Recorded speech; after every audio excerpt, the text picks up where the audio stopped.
This is a brief tutorial around the OFNHP Pro Education Reimbursement Funds available to Kaiser Northwest Pro employees. Education reimbursement is available in multiple areas to Kaiser Permanente employees of different disciplines. There's the Kaiser Permanente tuition reimbursement available on HR Connect, the Pro Education Fund. Others which are not included in this tutorial include the Ben Hundal Memorial Trust, stipend programs, and sabbatical. The KP Tuition Reimbursement Fund is separate from your OFNHP Pro Ed funds, and you should submit for this fund through the HR Connect website. The tuition reimbursement benefits page lists the policy. Please review the policy for provisions of eligibility and exceptions. As bargained in the 2018 National Agreement, all Alliance members who are coded at 0.5 FTE and above are eligible for $3,000 per calendar year, up to $750 which can be applied towards travel-related expenses related to your education. This is a use it or lose it fund. There is no rollover at the end of the year. The Pro Education team does not govern or make any decisions related to these funds requested from Northwest Tuition Reimbursement. If you have any questions, please reach out to them directly. The Pro Education benefits are available to OFNHP Pros. The Pro Education benefit is an additional education benefit outlined in our contract under Article 9. Many education costs which are not covered in the tuition reimbursement program are covered here. You can see the article further for more information about education leave, access to funds and accrual of funds, fund use, and administrative leave were you to be a speaker for Kaiser Permanente. Education leave. Employees coded between 0.5 and 1.0 FTE will be provided a prorated education benefit based on FTE status. Full-time employees receive a credit of 5 days, which has been interpreted as 40 hours at the beginning of the calendar year. Your balance can be found on HR Connect on the same page as your PTO and other leave accruals. New employees eligible for education leave will receive less than 5 days of education leave during their first year of employment. The leave is based on hire date. Please see the contract and reach out to the contract specialist with any questions. You may carry over a maximum of 40 hours from the previous year and have up to 80 hours of education leave available at a time. Your time off must be requested in advance and approved by your manager, but approval does not require justification or approval of the course. You may also use education leave to compensate yourself for education taken on days off and or for your travel days related to education. Education funds. Full-time pro employees are given $1,200 per year with a maximum of $1,200 that may roll from the previous year to the next. Traditionally, the order of usage is rollover funds first and then the current year. Employees coded 0.5 FTE or greater are eligible for up to $1,200 prorated based on FTE. Employees who are coded less than 5 FTE, short hour, or on-call may apply for reimbursement from the residual funds. The amount available is determined by the Education Committee each year. The full amount of education funds is available beginning on January 1st through December 31st. They must be requested by February 28th of the next year. For new employees, if you're hired during the first half of the year, you'll receive the full amount of education funds available based on your FTE. If hired during the second half of the year, you'll receive half of what you would have received for a full year. During probation, you'll be able to accrue these benefits but won't be able to access them until the end of the probationary period. You can apply for reimbursement from the education fund during your first eligible year once you've finished your probationary period.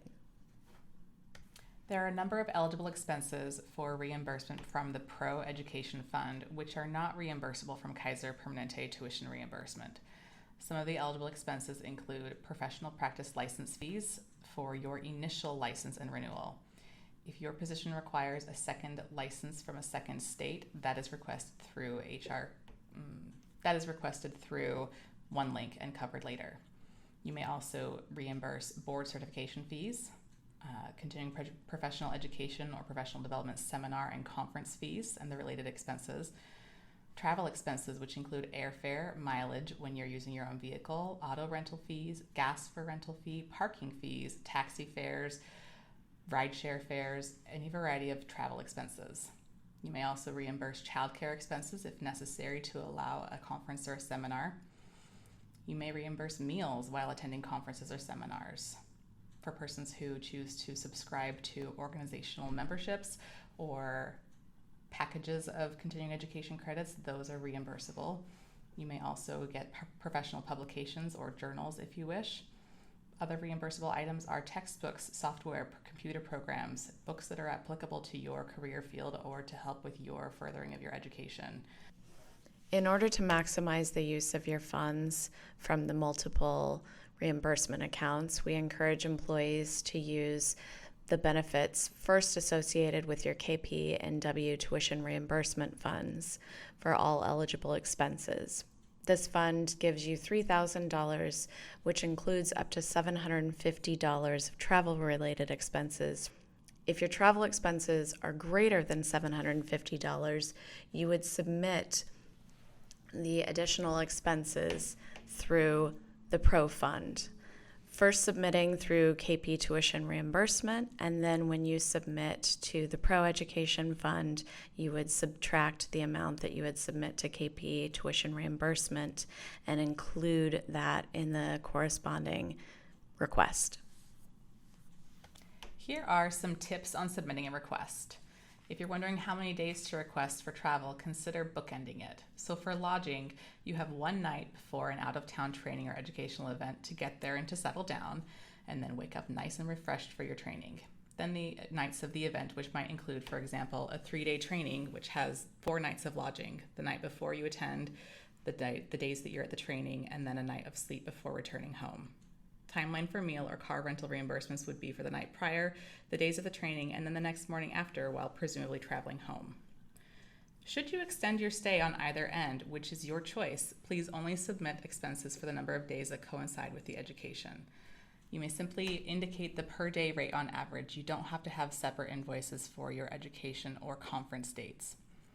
Meal receipts, which are itemized, are preferred. If you have a tab which you shared with another, just mark out their orders and write your total, including your tip, on the receipt and submission form. One other tip is, if you have a hard time tracking all the receipts while you are out of town, take a picture for easy attachment later.